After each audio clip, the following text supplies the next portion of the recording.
Done. ముందుగా director Sujith గారిని మాట్లాడాల్సిందిగా కోరుకుంటున్నాం.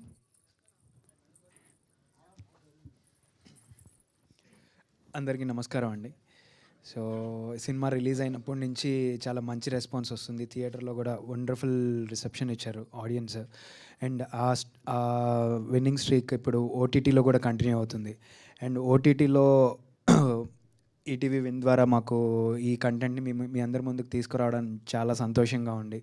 And Dolby Vision and Dolby అట్మాస్తో మా ప్రోడక్ట్ని మీకు ప్రజెంటేషన్ చేయడం చాలా చాలా సంతోషంగా ఉందండి. చాలా డీటెయిలింగ్ ఉంటుందండి. అంటే సౌండ్ పరంగా కూడా చాలా డీటెయిలింగ్ ఇచ్చాము. అంటే కొన్ని సౌండ్స్ మీకు త్రూఅవుట్ ద మూవీ ట్రావెల్ అవుతూ ఉంటుంది. దానికి ఒక ప్రాపర్ రీజన్ ఉంటుంది. సో అదన్నీ మీరు డాల్బీ అట్మాస్లో బాగా ఎక్స్పీరియన్స్ చేయొచ్చు. అండ్ డాల్బీ విజన్ ద్వారా కూడా బ్యాక్గ్రౌండ్లో ఉన్న టెక్స్చర్ డీటెయిలింగ్ కానివ్వండి, ఇవన్నీ మీరు డాల్బీలో ఎక్స్పీరియన్స్ చేయొచ్చు. సో అందరూ చూడండి, ఈ వీకెండ్లో ఈ కంటెంట్ని చూసి ఎంజాయ్ చేయండి. And I would like to thank మా హీరో గారు కిరణ్ గారు అండ్ డిఓపి గారు. సో నేను చాలా దగ్గర చెప్పాను. అండ్ మా ప్రొడ్యూసర్ గారు మాకు ఈ కథను నమ్మి ఆపర్చునిటీ ఇచ్చి ఇప్పుడు ఈ స్టేజ్లో నిలబెట్టినందుకు ఆయనకు కూడా చాలా చాలా థ్యాంక్స్ అండి. So thank you so much అండి. థ్యాంక్ యూ సుజిత్ గారు. అండ్ సందీప్ గారికి ఇచ్చేద్దాం మైక్.